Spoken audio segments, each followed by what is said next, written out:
Welcome back, everyone, to Boss Economics World, where we dive deep into the swirling mess that is today's economic management, exposing the absurdities, blunders, and incredible lapses that somehow go unnoticed by those at the helm. Now, today's topic is truly a juicy one, like watching a slow-motion car crash fueled by bureaucratic incompetence and data-driven disasters. If you've been trying to make heads or tails of the UK's economy lately, you're not alone. In fact, it might be helpful for policymakers to start by looking in their very own rearview mirror, because what we're seeing today is a direct result of years, decades, of mismanagement. Does that sound strong? Well, allow me to walk you through the shocking state of affairs that is Britain's labour market and economic data collection. At this point, what I'm about to share feels less like a problem of miscommunication, and more like a foundational collapse in trust, systems, and decision-making. So, buckle up. We're about to dissect why miscounting your groceries now equates to Britain miscounting its entire economy. So, what's the big deal? The heart of the matter lies in a data collection failure that has now cast a looming shadow over Britain's economic growth measurements. The Office for National Statistics, ONS, the agency responsible for producing the country's growth estimates, is facing a dramatic and dangerous falloff in participation for several key surveys.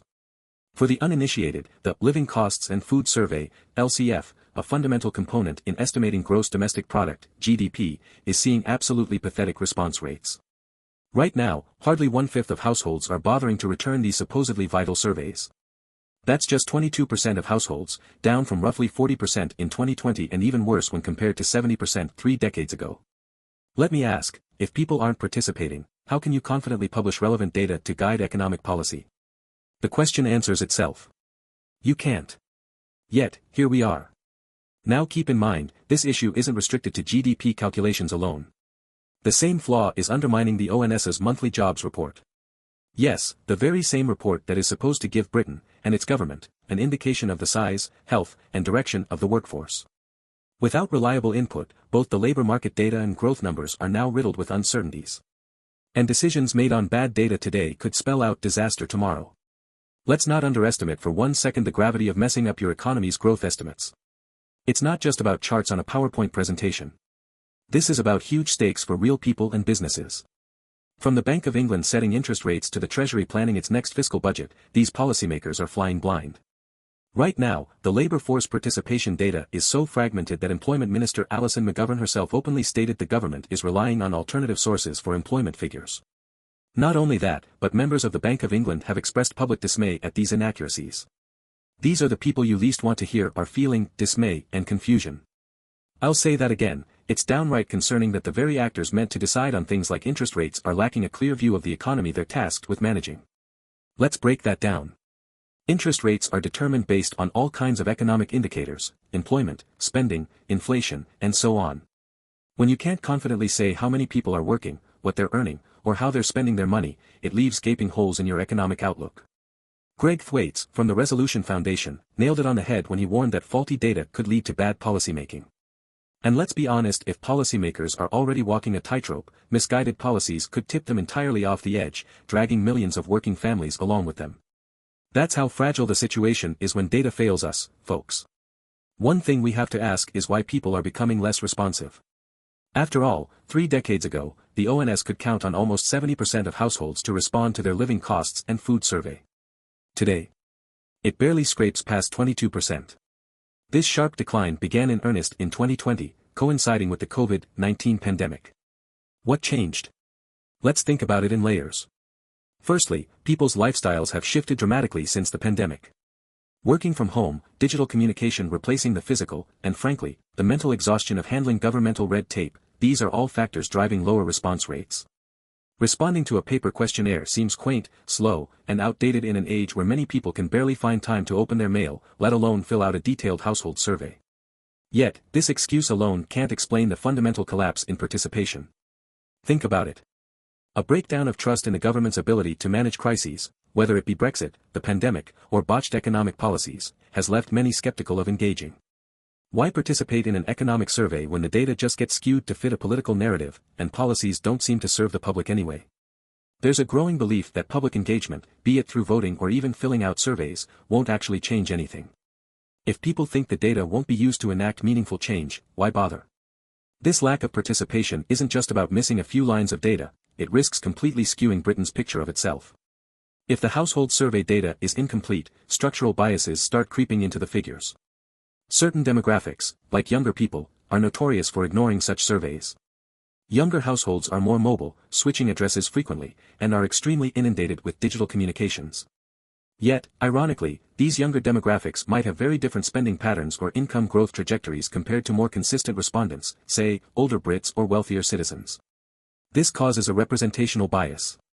The very demographics that are most affected by policies, jobs, income, rent, or government subsidies, are likely grossly underrepresented in the data being used to forge those very same policies. And remember, the ONS relies on three primary methods to calculate GDP, output, expenditure, and income. The Living Costs and Food Survey is instrumental in getting accurate data on expenditure and income, both absolutely critical for rounding off a comprehensive GDP picture.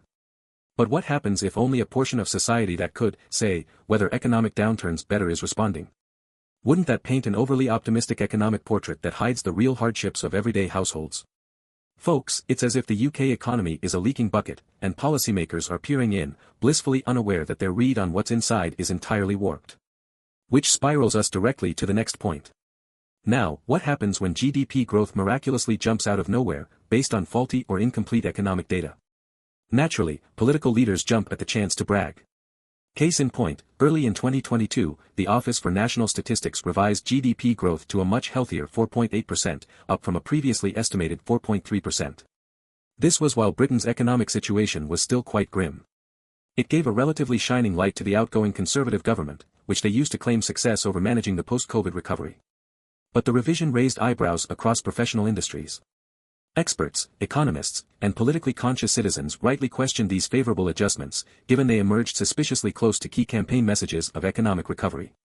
The ONS itself, in retrospect, had to acknowledge these growth numbers emerged from wildly fluctuating readings, from as low as 3.1% to 5.3%, which again throws policy reliance into total disarray. Think about the domestic political implications here. In a slow-growing economy like Britain's, every data point counts, quite literally. Prime Minister Keir Starmer has based his leadership on rebuilding Britain's battered economy. But even the appearance of successful or sustained growth could immensely tip the scales of public perception. This leaves room for policymakers to make premature decisions, such as increasing government spending or cutting taxes, based on artificially strong numbers. Conversely, when a real problem hits, it leaves citizens worse off during waves of unexpected retractions. So where does this leave us? For now, the ONS hopes to enlist artificial intelligence, AI, to plug the gaping holes in their survey collection. Supposedly, these algorithms will streamline the process of gathering real-world data from delayed respondents and fill in gaps more efficiently than humans can. By relying on card spending data, AI could offer an additional, more rapid layer of economic insights on the national scale. But folks, you know me. Time and time again, the government peddles out technology as a solution to avoid addressing underlying bureaucratic or social failures. While governments globally are investing heavily in the capabilities of AI, whether it be policing or finance, we haven't yet seen any credible analysis that suggests this will solve the vast, systemic issues. We've heard promises of increased participation from the ONS, but response rates barely increased by a third, to 22%. Throwing technology at a leaking bucket doesn't address the societal distrust and disengagement from these signals in the first place. The UK's data nightmares are far from the small, fixable issues that were once assumed. They're macro indicators of what happens when a government grows too dependent on misrepresentative data and algorithms to guide policy and, ultimately, decision-making for millions of citizens.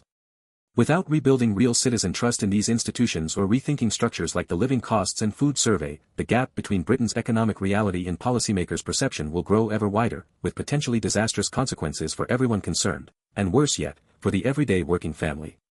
So, take a deep breath as Britain stumbles along and prepare yourselves for more rocky roads ahead.